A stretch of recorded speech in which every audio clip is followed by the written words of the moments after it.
Imagine você um país colonizado por Portugal. Um país rico, porém desigual. Um país com uma quantidade substancial de minério e de petróleo. Um país polarizado. Um país famoso mundialmente pelas suas belezas naturais.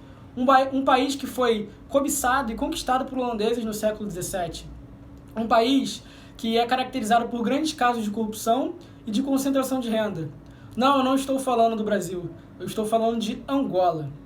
Bom, a princípio deixa eu me apresentar. Meu nome é Gabriel Martins, eu tenho 21 anos, eu sou aluno da Universidade Veiga de Almeida, aluno de História. E o objetivo desse vídeo aqui, a princípio, era para ficar trancado, né? Que é só um trabalho. Mas eu resolvi deixar aberto devido às observações que eu tive no YouTube, né? Eu percebi que as grandes videoaulas e que muitos brasileiros falam um pouco sobre a África, falam um pouco sobre Angola. Isso para mim é uma tragédia. Por quê? Porque o Brasil é uma pátria luso-africana. Ele foi construído com base na colonização europeia e de escravidão africana. Então ele tem uma matriz europeia, portuguesa, e uma matriz africana. Nosso dialeto mesmo, nós podemos observar palavras de origem africana, como por exemplo, bola, cachaça, cachimbo, samba, nossa própria culinária, o vatapá, nossas próprias religiões, você pode perceber aí o candomblé, isso tudo vem da África. No entanto, nós concentramos os nossos esforços, a nossa atenção, a admiração, somente na Europa. E isso para mim é ruim, porque isso ignora uma parte da nossa cultura. O Brasil é o maior país negro fora da África. Então, baseado nisso, eu vou deixar essa aula aberta. E aqui o meu objetivo é tentar ser sintético, objetivo. Não é lançar uma retórica erudita, muito rebuscada, muito requintada, não. Eu quero atingir tanto o ensino médio, o público de ensino médio, como o cidadão médio que queira aprender. Então, nós vamos falar sobre Angola. E antes de eu começar, parece trivial dizer, mas a África não é um país. A África é um continente com 54 países. Nós vamos falar de um país, que é Angola, na parte ocidental da África. E eu tive que fazer essa observação porque tem muita confusão em torno disso, acredite se quiser. Vamos retroceder então para começar. A origem da palavra, a etimologia da palavra Angola, ela vem do Banto, que significa Angola. Angola, vai aparecer aqui direitinho, que eu não sei se eu pronunciei direito, ela é um termo Banto e significa força. E assim como o Brasil, e aí vai mais uma semelhança, Angola não foi descoberta ou achada, ela foi invadida e sequestrada, saqueada. Assim como o Brasil, existia em Angola seus povos oriundos, cujo eu não vou falar porque eu não tenho propriedade, essa é uma área mais da antropologia. Mas vocês podem pesquisar na internet que existe um material muito grande sobre isso, os povos que habitavam ali. Eu vou começar esse vídeo falando sobre a aparição portuguesa, a primeira aparição portuguesa. Aqui foi em 1500 com Pedro Álvares Cabral. Já em Angola foi em 1483 com o navegador Diogo Cão. E o meio de colonização que os portugueses vão utilizar é muito semelhante ao brasileiro, que eles utilizaram. Que é uma colonização por meio da administração, do comércio, das missões religiosas e militar. Então, você vai ter ali o uso de padres cultos portugueses e italianos naquela região para estabelecer elementos da cultura europeia e avançar com uma cristianização daquele local. Então, Angola fazia parte do Reino do Congo, não tinha essa delimitação que a gente conhece, essa delimitação vai ser feita futuramente por Portugal, e no início, os portugueses vão habitar somente as costas litorâneas de Angola. Eles não vão adentrar totalmente no continente, eles vão estabelecer feitorias. Em 1575 eles vão estabelecer essa feitoria em Angola, e Angola vai se transformar numa plataforma de exportação de escravos. A economia dela vai ser basicamente essa. Então, esses escravos, esses negros vão ser exportados para o Brasil, e o Rio de Janeiro vai ser a maior cidade escravagista da América, mas não só. Outros países vão receber esses escravos também. Bom, só a partir do século XIX, sobretudo na Conferência de Berlim, é que vai ser feita uma colonização muito mais incisiva. A Conferência de Berlim, caso vocês não lembrem, foi uma corrida para a África, a gente pode dizer assim. Foi a neocolonização. Neo já pressupõe que é algo novo, ou seja, é a retomada da colonização. Os portugueses, a elite nacional europeia, como a França, a Inglaterra, a Alemanha, o próprio Portugal, vão sentar numa mesa e aí vão fazer o que a gente faz com uma pizza, né? Vão repartir, sem levar em consideração nenhum tipo de cultura africana, vão impor, né? Vão ser eurocêntricos, vão dividir esses territórios entre os seus participantes da reunião, e aí vão partir para cima da África, né? Vão lá extrair todas as riquezas que esse continente tem, porque, como vocês sabem, a África é um continente rico, né? Os povos, cada um tinha sua cultura ali, então tem diamante, tem ouro, prata, e parte dessa pobreza que a África sofre hoje foi por conta dessa colonização europeia, assim como a América Latina. Depois da Conferência de Berlim, aí de fato eles vão adentrar no continente africano, a colonização vai ser muito mais incisiva, muito mais categórica, e em 1910 vai ser proclamada a República em Portugal. A gente está acostumado a associar Portugal ao Império, aos monarcas, aos nobres, mas vai ter uma proclamação da República.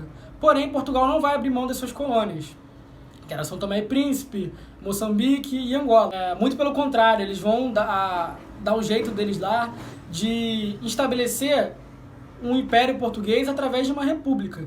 Então eles não vão abrir mão das colônias, Angola vai continuar sendo colonizada, e principalmente quando ocorre o golpe fascista de Antônio Salazar. Então Portugal vira um regime autocrático e vai recrudescer a colonização em Angola. Então, o que vai ocorrer? Vai ocorrer uma grande imigração de portugueses naquele continente, naquela parte da África, e mais de 100 mil europeus vão vir para Angola e vão receber apanágios, vão receber privilégios. Eles vão atuar nas empresas públicas, vão ganhar cargos no Estado.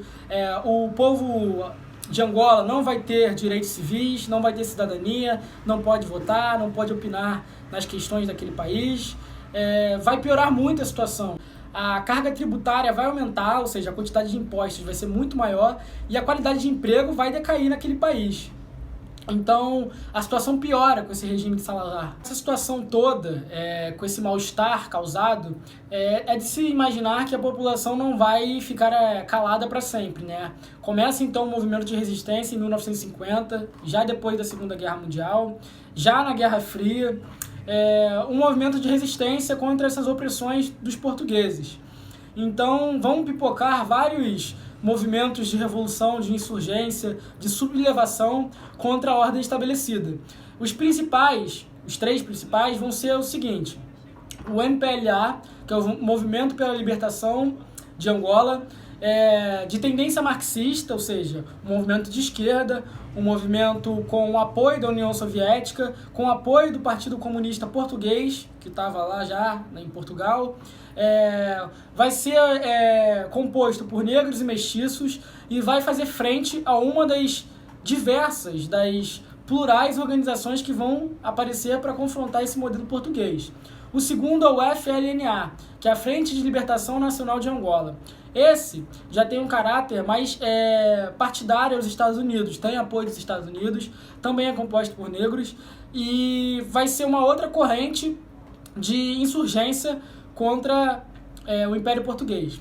O outro é o UNITA, que é a União Nacional pela Independência Total de Angola. Esse movimento ele vai ter um apoio da China. Então você tem aí 3 grupos que vão de forma antagônica, não é homogênea, eles são heterogêneos, são diversos, e cada um com a sua proposta de luta contra o neocolonialismo. Então vai se iniciar uma revolta muito sangrenta, os grupos de luta armada vão pegar pesado, vão para cima com tudo. E no momento que vai ficando muito beligerante essas disputas, essas guerras, o Portugal resolve retroceder. Então uma ala liberal do regime português vai fazer o seguinte: não, nós vamos conceder melhorias, nós vamos conceder regalias para o povo angolano, nós vamos expandir o ensino público, nós vamos expandir os empregos na área privada e na área do Estado, nós vamos fazer uma reforma curricular para poder integrar melhor os angolanos nesse modelo de regime autoritário. E nós vamos fazer de vocês uma espécie de apêndice de Portugal. Nós vamos representar uma união multirracial entre os europeus e africanos. Isso não colou, porque a essa altura do campeonato, meus amigos, já era. Angola estava pegando fogo, a guerra pode ser fria, mas a chapa no terceiro mundo estava quente e vai começar um dos confrontos mais teratológicos e perversos que o mundo já assistiu.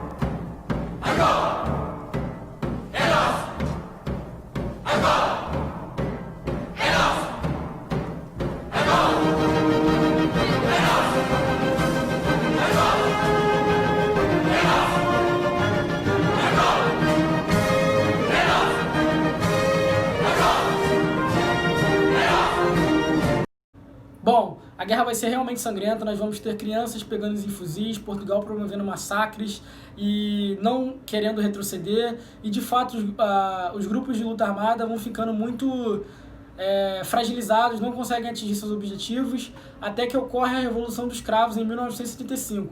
Eu sugiro que vocês deem uma pesquisada para poder contextualizar melhor, que a Revolução dos Cravos foi uma revolta progressista, muito interessada em promover mudanças, muito aberta, e rapidamente eles vão ajudar os grupos de luta armada na Angola a poder vencer essa situação.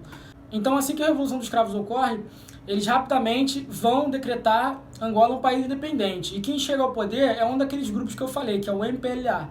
O Movimento pela Libertação de Angola vai subir ao poder, vai ganhar de certa forma esse confronto, e aí rapidamente vai estabelecer um modelo marxista-leninista. O que isso quer dizer? Um modelo monopartidário, um modelo de planificação central e de muita intervenção estatal. Esse modelo ele não vai obter muito sucesso, porque no momento em que ele se torna monopartidário, ou seja, com um partido, ele elimina o partido da Frente de Libertação Nacional Angolana e elimina a participação do UNITA. E vai gerar o quê? Vai gerar uma nova guerra civil. Ou seja, os caras acabaram de se tornar independentes e já começa uma guerra. Bom, como diriam os jovens no Twitter, Angola não tem sequer um segundo de paz nessa porra. Vai ocorrer essa guerra civil, e essa guerra civil vai ser virulenta, vai ser totalmente destrutiva, assim como a guerra de independência. E Angola vai ficar nessa situação até 2002. Ou seja, só em 2002, com a morte de Savimbi, então Angola vai ficar nesse impasse, nessa situação de anomia, nessa guerra civil, até 2002, quando vai falecer Jonas Savimbi. Jonas Savimbi era uma figura carismática do UNITA, um dos movimentos lá, e depois que ele morre, a situação acaba perdendo força, né? Aquele estado todo de guerra. Inclusive, pra galera que é mais ligada em jogos, eu recomendo que vocês dêem uma olhada no Black Ops 2, o jogo Call of Duty, onde aparece Jonas Savimbi. Deve ter passado despercebido pra vocês, mas ele tá lá. Algumas vezes é tarde demais. Precisamos ir antes que nos juntemos a ele. Morteiro significa que o MPLA está se preparando. Se querem uma luta, daremos a eles uma luta. Avançar! Mason, câmbio. Vai frente, Hudson! Voando para o norte, rastreando o MPLA, avançando na sua posição. Já sabemos! O Savimbi está liderando o contra-ataque. Admito que ele tem culhões. E o Woods? Temos confirmação da sua localização? Eles o mudaram de uma posição para outra. Esperamos contato dos homens. Ele faz uma participação que, inclusive, os filhos não gostaram dessa participação, processaram o jogo, falaram que o pai foi retratado de maneira muito bárbara. Lutem, meus irmãos! Mas ele tá lá, para vocês terem uma noção do peso da figura histórica deste militante. Já na década de 90, Angola vai abandonar esse modelo marxista-leninista, vai abrir a sua economia para o mercado, vai conseguir uma quantidade de lucro muito grande na venda de petróleo e vai estabelecer o pluripartidarismo. Então a UNITA vai voltar para a arena, mas dessa vez agora de uma forma parlamentar. Eles vão estabelecer uma briga política. Angola tem altas taxas de crescimento econômico. Angola tem tudo para ser um grande país. Vão ter que se levantar dos seus escombros, vão ter que realmente começar do zero, porque a infraestrutura, as empresas, as indústrias foram destruídas. Houve uma grande recessão quando durante a Guerra de Independência, mais de 300 mil portugueses saíram do país, e como eles ocupavam os cargos administrativos, empresariais e agrários, o país teve uma grande recessão. Existe muita desigualdade social, mas existe um grande potencial nesse país, assim como o Brasil.